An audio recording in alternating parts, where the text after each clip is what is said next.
Sveiki atvykę į Sauga 365 akademiją. Šiame epizode sužinosite, kaip stebėti savo komandos mokymus atitikimą kvalifikaciniams reikalavimams, sveikatos patikras, registruotus incidentus ar rizikas bei asmeninės apsaugos priemonių naudojimą. Kadangi vadovaujate komandai, jūs tiesiogiai dalyvaujate komandos darbuotojų darbo saugos užtikrinimo procesuose. Pradėti reikia nuo savęs, rodant pavyzdį savo kolegoms ar pavaldiniams. Prisijungę prie Sauga 365, kaip ir visi registruoti darbuotojai, pagrindinėme puslapyje matysite savo asmeninį saugos reitingą. Jums priskirtas užduotis,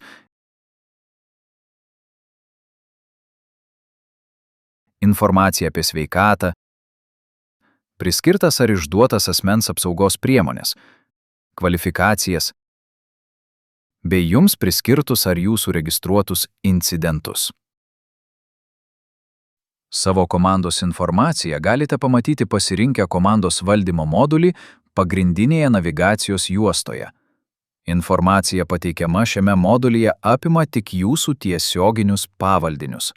Šiame modulyje galima stebėti darbuotojų susipažinimą su priskirtais kursais ar dokumentais, sveikatos patikrų, priskirtų ar išduotų priemonių, kvalifikacinių reikalavimų bei registruotų incidentų informacija.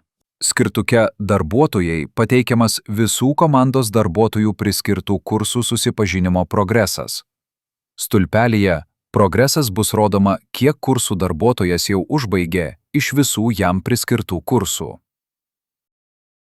Galima peržiūrėti pasirinkto darbuotojo detalę išklotinę, numatytas užduotis bei atliktų testų rezultatus.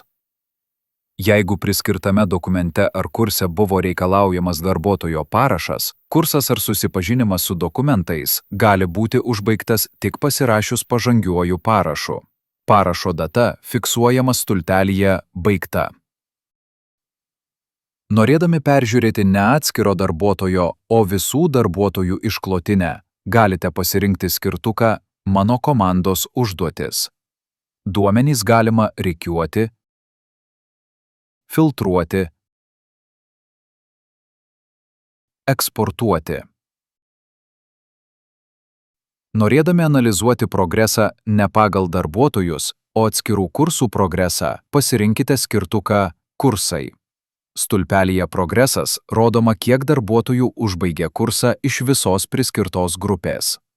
Pasirinkę sveikatos patikras, galite peržiūrėti darbuotojo medicininės patikros dokumentų galiojimą ar pastabą susijusią su rizikos faktoriais. Priemonių skirtukas leidžia analizuoti darbuotojui priskirtas ir išduotas priemones. Priemonės gali būti privalomos ir neprivalomos. Komandos vadovai, priklausomai nuo suteiktų teisių, gali priskirti, išduoti priemones ir registruoti praradimus bei grąžinimus.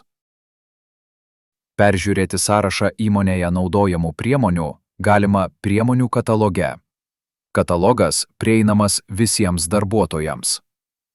Kataloge pateikiama išsami informacija apie priemonę, kartu su nuotraukomis, naudojimo instrukcijomis, nuorodomis į gamintojo svetaines. Kiekvienas darbuotojas gali susipažinti su išsami informacija apie jam priskirtą priemonę ne tik kompiuteryje, bet ir išmaniajame telefone. Kvalifikacinių reikalavimų bei mokymų stebėjimas pasiekiamas skirtuke Kvalifikacijos. Čia galite stebėti darbuotojų atestatų, sertifikatų, pažymėjimų galiojimą bei dalyvavimą išoriniuose mokymuose, seminaruose, konferencijose. Kiekvienas darbuotojas gali registruoti incidentus ar rizikas susijusią su darbo sauga. Vadovai, skirtuke Incidentai, gali stebėti, kokius incidentus registravo jų pavaldiniai ir už kokių incidentų sprendimą jie yra atsakingi. Kilus klausimams dėl Sauga 365 naudojimo, kreipkitės į savo organizacijos darbo saugos specialistus. Norėdami matyti daugiau Sauga 365 akademijos pamokėlių šia ar kitomis temomis, galite susisiekti su mumis.